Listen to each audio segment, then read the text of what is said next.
Hi guys. Okay, as promised, I know I promised this like probably 3 years ago or something.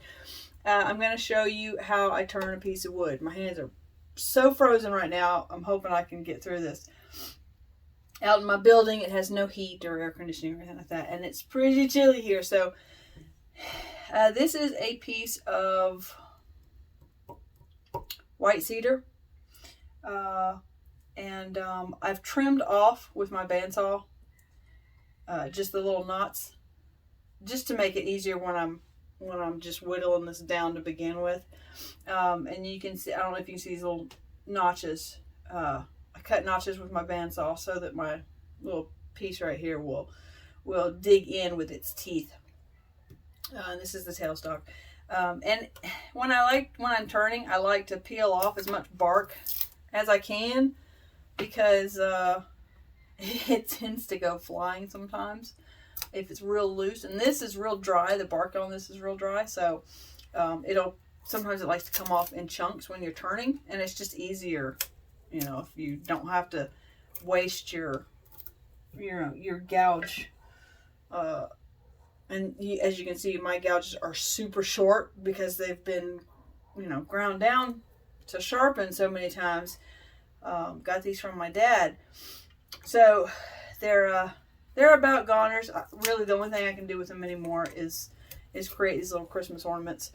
So hopefully, I'd really love to have a carbide set. Ooh, that'd be nice, but I can't afford that right now. So maybe next Christmas I can afford some new gouges. So I probably won't be doing much woodwork in the new year just because my gouges are about goners. So anyway, I got my mini. This is my mini lathe. My dad gave it to me. One of my most favorite toys on the planet. So we're gonna get the rest here up.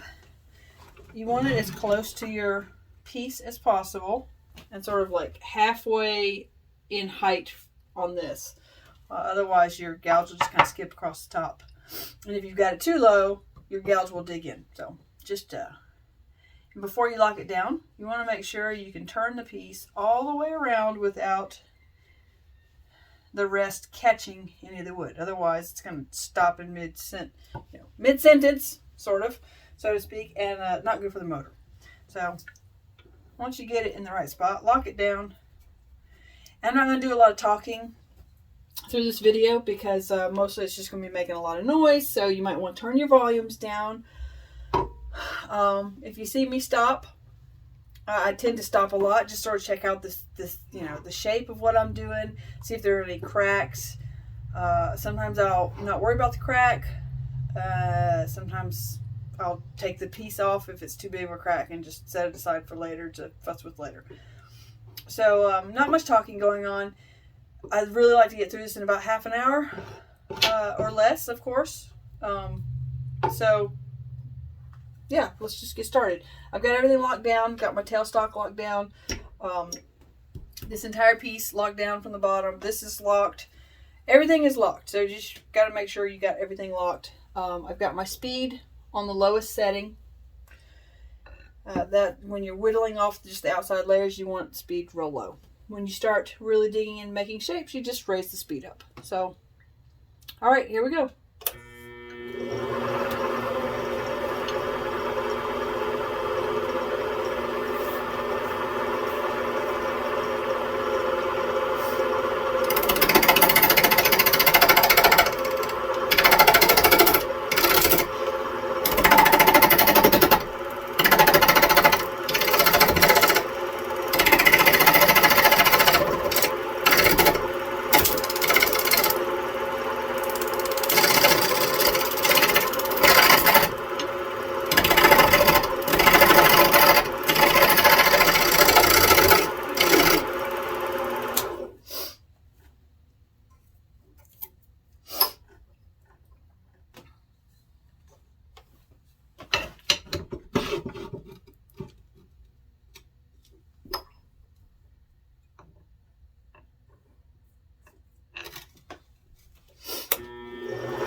thing of safety. Make sure, you know, this is not an instructional video. I'm just showing you guys, you know, what I like to do.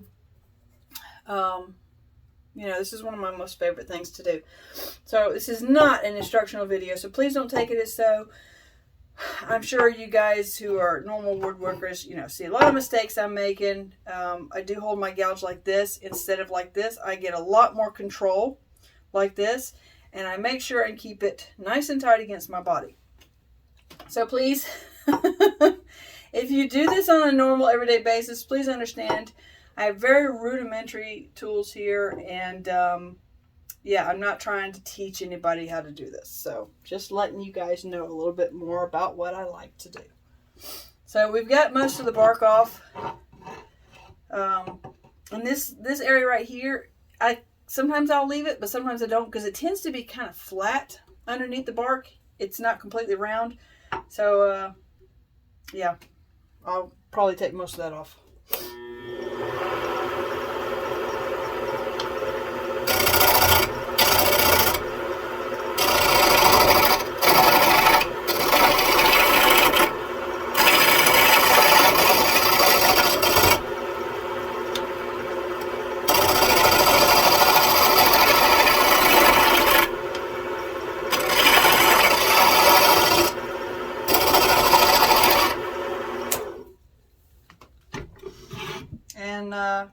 You know, just go back and forth so it stays all kind of, you know, evenly shaped, so you're not so off balance, because that can cause it to vibrate a lot.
You can see this is the darker side, obviously, and you can see where it sort of fades into the creaminess. And then we've got some knots here.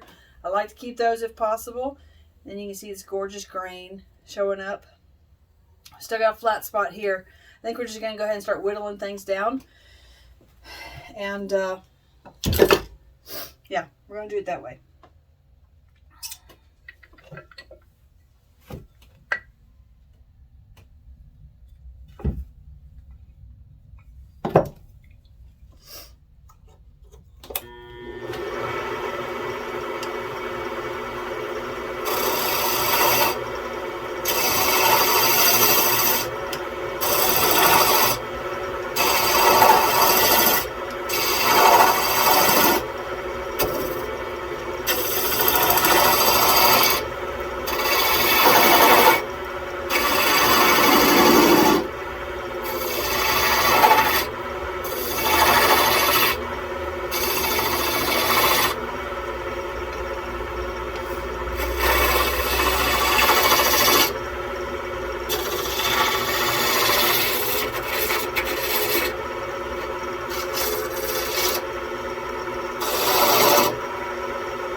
right, so we've got kind of the basic shape here.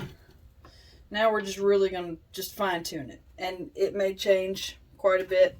I don't know. I tend to change things a lot along the way. So we're going to go in with a much smaller gouge here and see what we come up with.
Okay, that's pretty much the basic shape.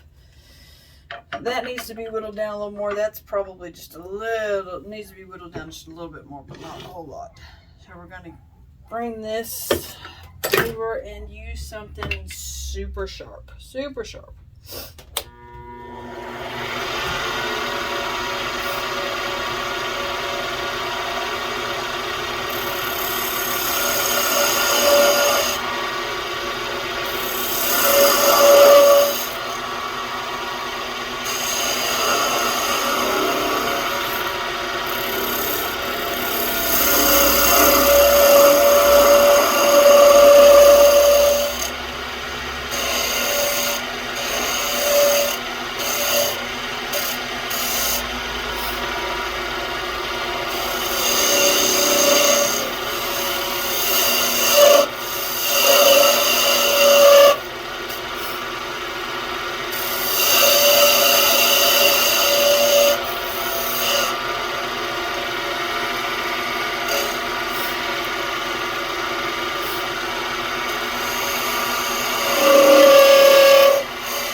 work a little bit more on that. That's bothering me.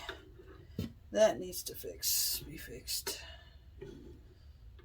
Little spot right there is awfully thin. Getting thin. That one I don't like. So let's get rid of that. So we're going to take something different here.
Ooh, that's rough. Man, that is rough.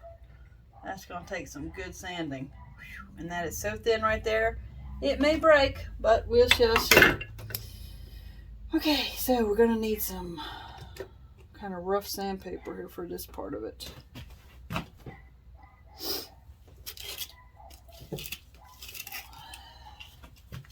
think this may be okay.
That is so dry through there, that is probably not going to sand out.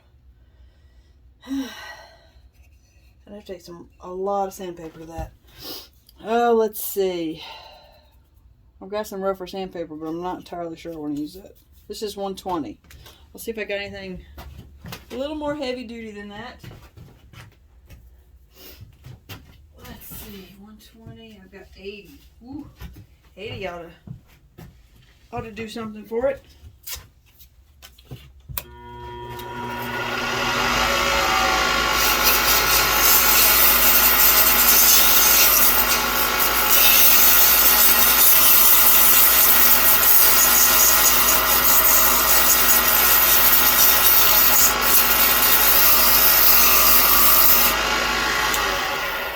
Let's see if that's taking it.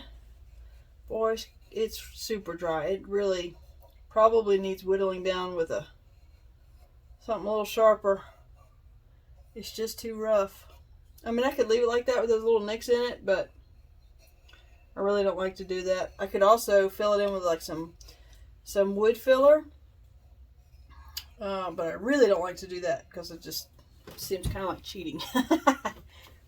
So let's see. Maybe I'll try and whittle it down a little bit more with something pretty sharp. Let's no. Most of my tools I have used.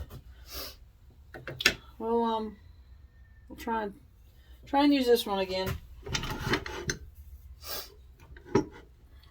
See if we can get real close to it, because it's rough through there and rough through there and rough right there. The bottom's fine, but this whole piece right here and this right there is not. So let's see if we can.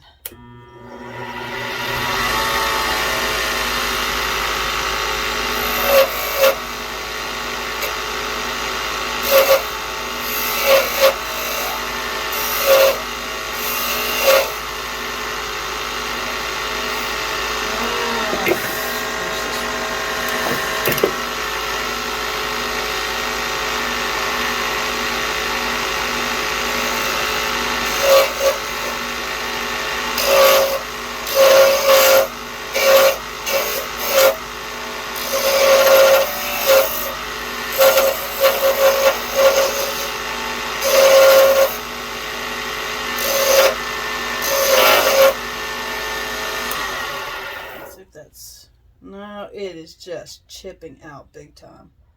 It's just too, this piece is just too dry. So let's see if we can, let's see if maybe we can stir it all together.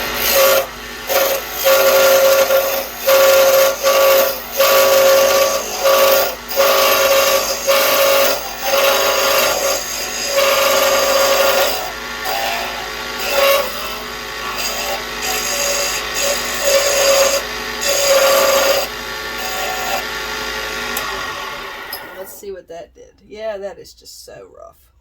Okay, well, we're just going to try the sandpaper and see what we can do to smooth that out a bit.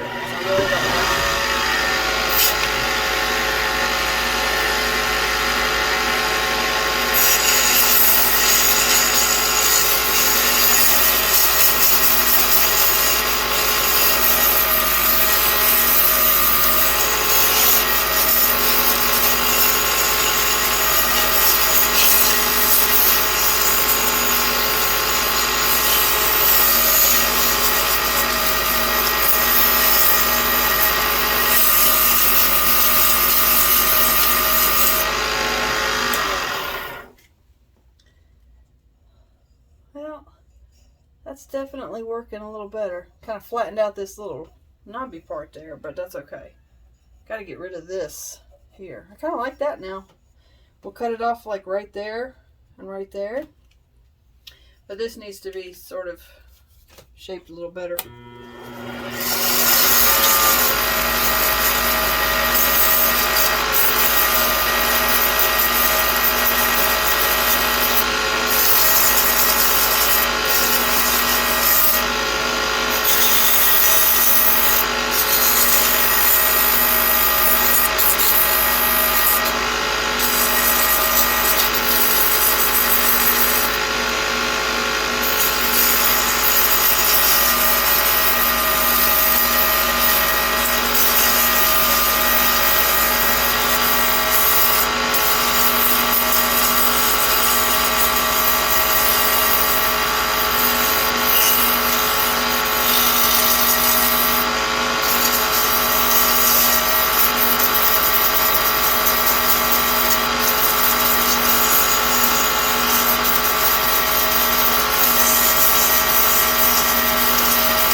Definitely better. This piece is nice and smooth out now. This is still rough through here and through here.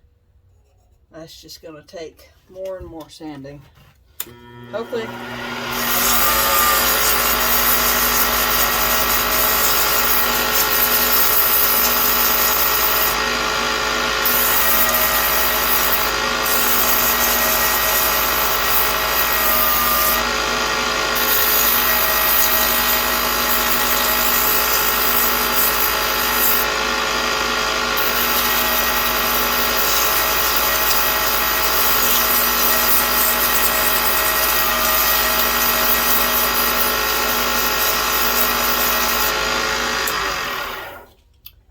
There we go. We're almost there.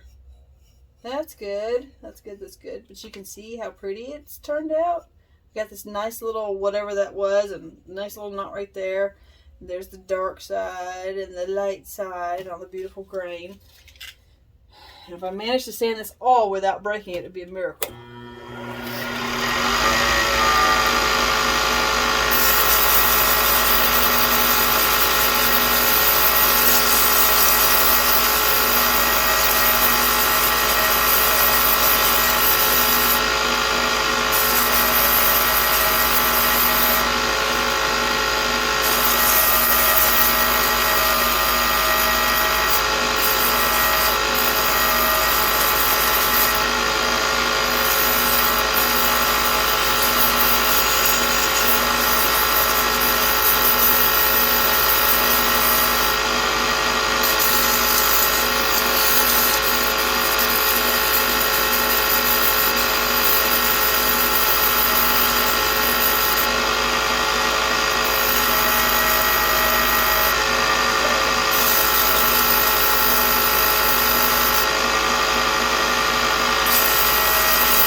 There's a little teeny tiny nick in there, but there's a few teeny tiny nicks in there, but I'm going to leave those. I don't mind those. So now we're going to take it back down. We're going to do 120 now. Just real quick though.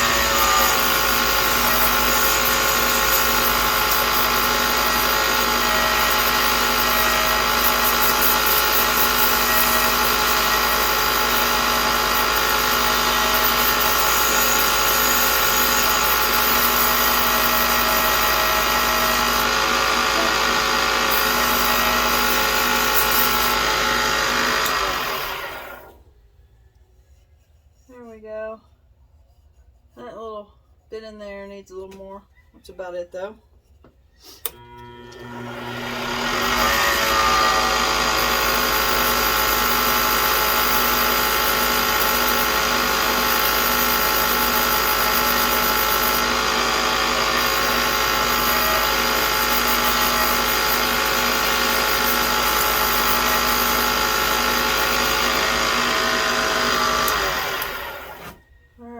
There we go. That's good for that grit.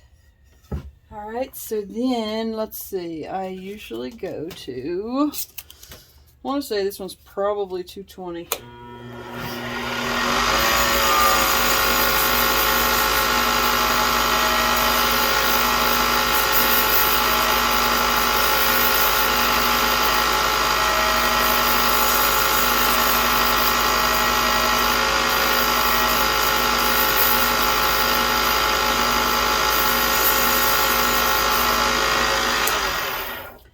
Really need a lot of sanding from here on out.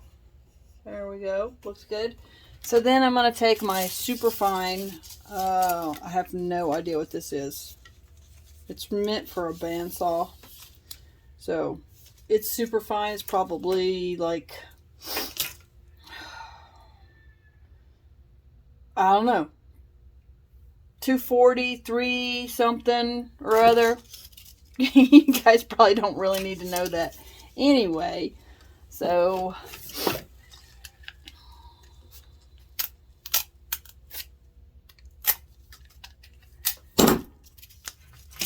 alright, this is going to be the last one I'm going to do.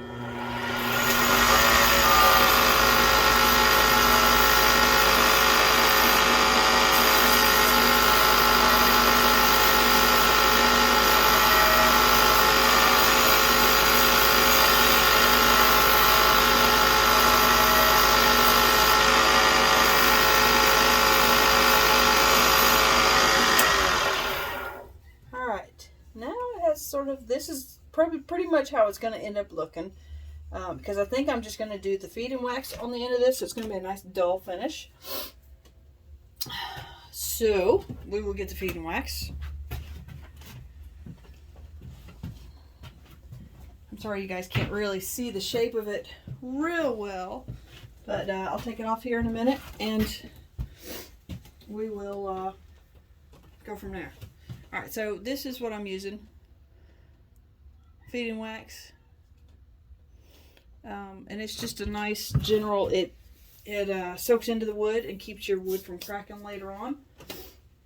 So I like to use that sometimes. And like I said, it gives you that really pretty sort of dull, warm, creamy look to your work. And I've just got a shop towel right here. And that's what we're going to use. Make sure you guys are, I guess you guys are still in focus. Hopefully you are.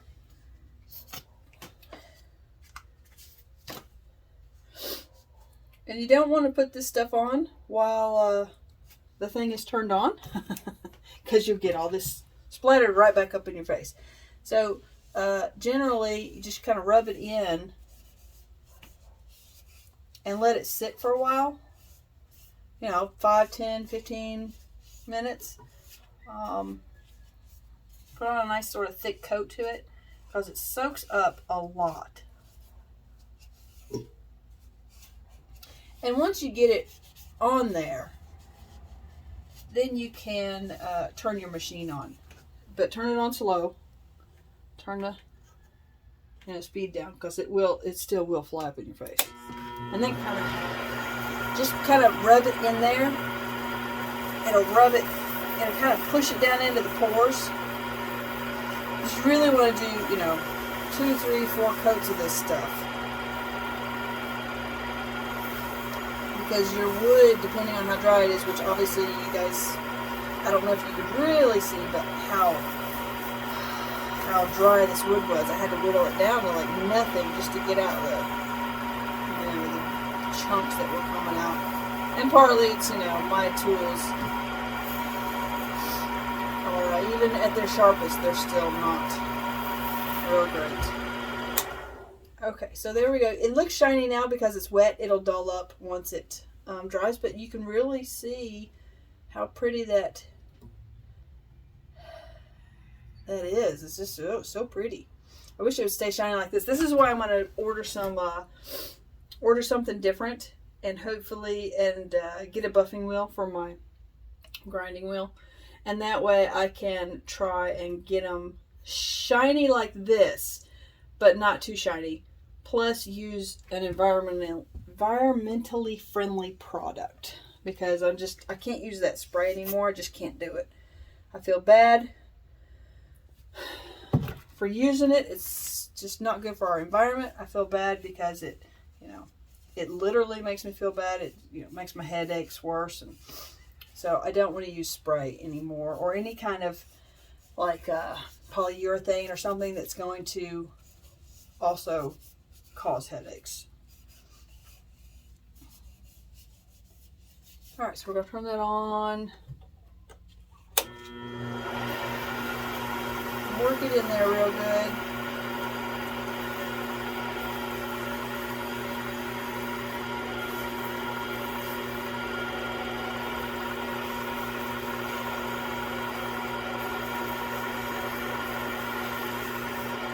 Let's turn it up.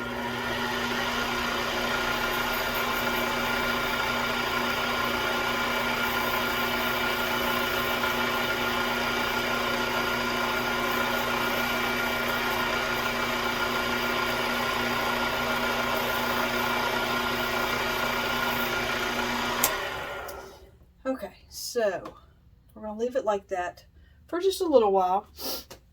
Let that soak in, and I'll pause you guys for a few minutes because you don't need to sit there and watch that soak in.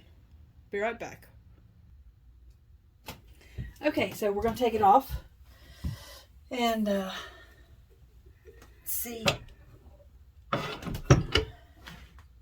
Give you a good look at. Let's see if we can get it in the shot here. Let's see. There we go. Now you can kind of see what the shape of it really is going to be. So I'm going to take it over to the bandsaw, cut the ends off, sand off the bottoms, and I'll show it to you when it is all finished.